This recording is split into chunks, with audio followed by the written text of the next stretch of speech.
begin the planning committee, we're going to hold a required public hearing for PSTA's proposed federal program of capital projects for federal fiscal year 2026.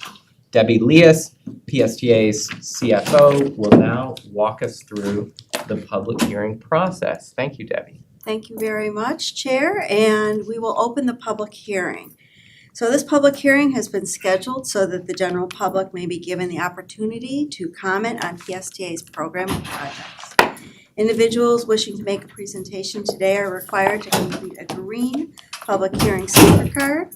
This card can be given to the staff either at the start of the hearing or during the hearing.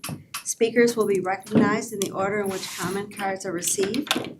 Public comment is limited to 3 minutes per individual speaker unless additional time is granted. A group can designate a spokesperson by completing the appropriate form and presenting it to staff.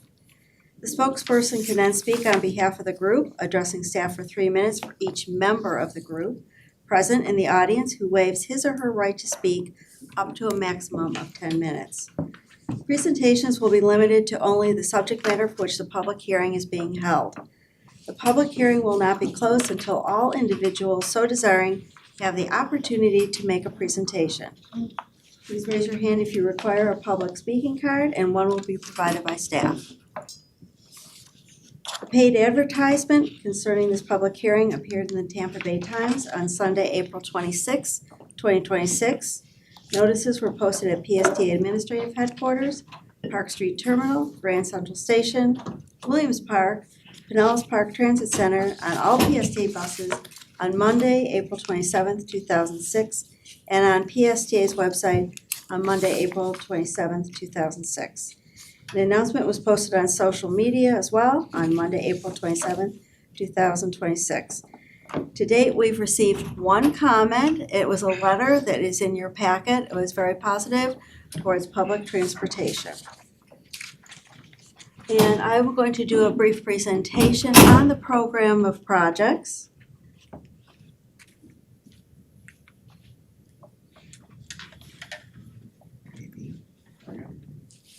There it goes. It did move, okay. So the federal FTA requires us to hold this public hearing for which we've received only the one comment. And we are not required to get board approval, but I like to bring this to the board every year for your review and approval. These funds that we get are appropriated to us by the federal government. How we use it is what I'll be talking about. So we get a variety of funds from a variety of sources within the FTA, and it's totaling $30.6 million. Now, the majority of what we use funds for is for normal replacement of life expired assets, such as our buses. So within the amount that we are receiving, we are setting aside between the 3 different sources here, almost $16.9 million towards buses. Those will be used to start replacing, starting with our 2010 buses, and that will help us go forward. It takes sometimes up to 2 years to get a bus. In order to even place an order, we have to have the funds in place. This also helps us with the maintenance of the buses. We have money set aside for preventative maintenance to replace things like engines, transmissions, batteries, things like that. We also have money within there to help pay for our actual maintenance staff. We have held that amount steady for now since 2012 when Brad started here.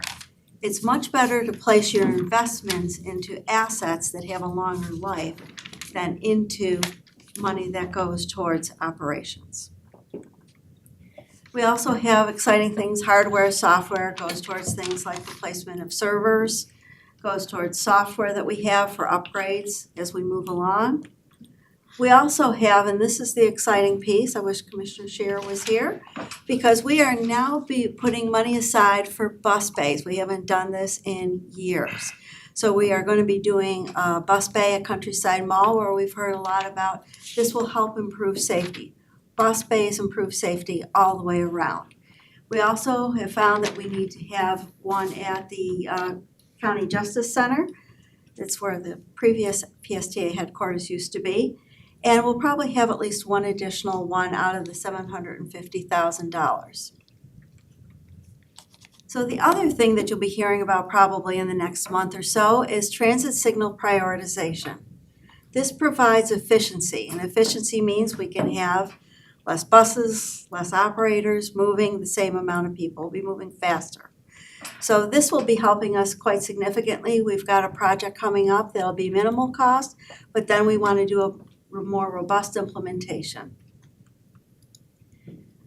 Speaking of passengers, we also have money set aside for our passenger amenities. That is for our bus shelters, our ADA landing pads and shelter pads, as well as wayfinding and signage for our customers.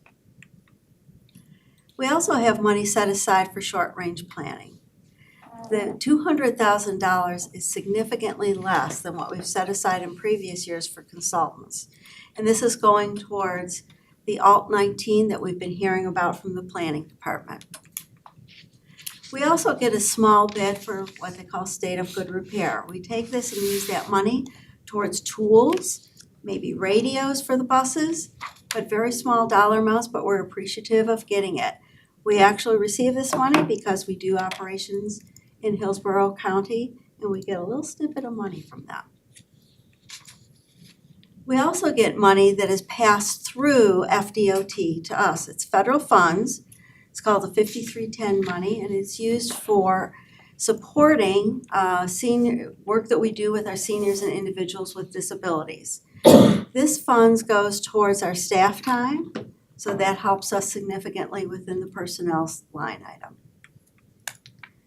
So the action item today is to accept the program of projects and for us to move forward with our applications so that the funds can be available for October 1st. Are there any questions? All right, with that, I will close the public hearing and the action item will be taken within the planning department or planning meeting itself. And to confirm, we don't have requests for public comment related to the public No. hearing. Just the one comment in the back. Written comment, correct. Encourage everybody to read that. Thank you, Debbie. We will now begin the PSTA Planning Committee meeting. So welcome. I'll call this meeting to order. Again, I'm Max McCann, Chair of the Planning Committee, citizen appointee of the City of St. Petersburg. We'll go around the room and introduce ourselves, starting with Mr. Miller. Hello, I am Brad Miller. I am the CEO of PSTA. I'm Richie Floyd, council member in St. Petersburg. Deborah Fick Sanders, City of St. Petersburg, City Council Member and PSTA Chair. Barbara Hazelden, citizen appointee for the County Commission.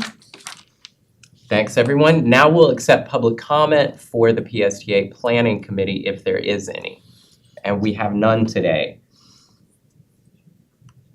In that case, we'll move on to the action items. Action item 3A is to approve the April 22nd minutes. Do I have a motion to approve those minutes? Approval. Do I have a second? Second. All in favor? Aye. Any opposed? Motion passes. Action item 3B. Just prior to this meeting, we held our public hearing and Debbie Leas, our CFO, presented the federal grant program of projects. Now we will be making applications for. If any board member has questions for Debbie, they can ask them now. Otherwise, I'll take a motion to approve the proposed 2026 federal program of projects. Move approval. Second. Okay, we've got a motion and a second. All in favor? Aye. All opposed? Motion passes. Action item 3C is the Ford Pinellas Funding Agreement. PSTA's Planning Director, Nicole Dufa, will outline this annual revenue agreement PSTA has with Ford Pinellas. Nicole? Yes. Good morning, Mr. Chair. Good morning, Planning Committee members. Nicole Dufa, Director of Planning and Scheduling.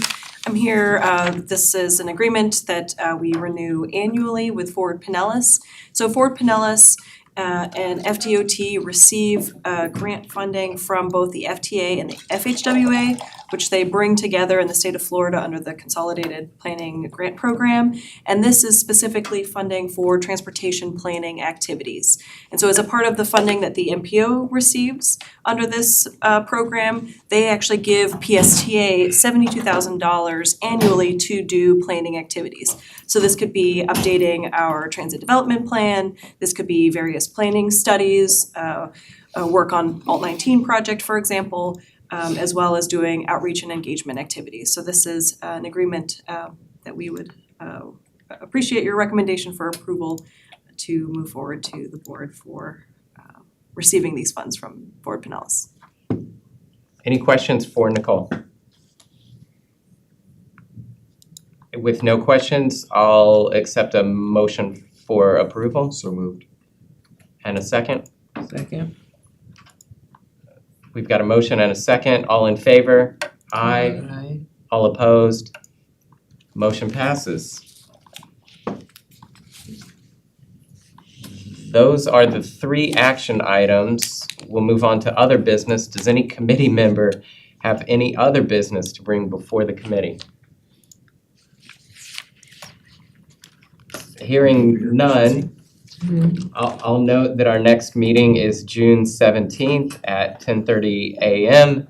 And with that, this meeting is adjourned in record time. I like these guys. Red, don't leave, cause I need to talk to you. Okay. Thank you, everybody. Thank you for being on this person.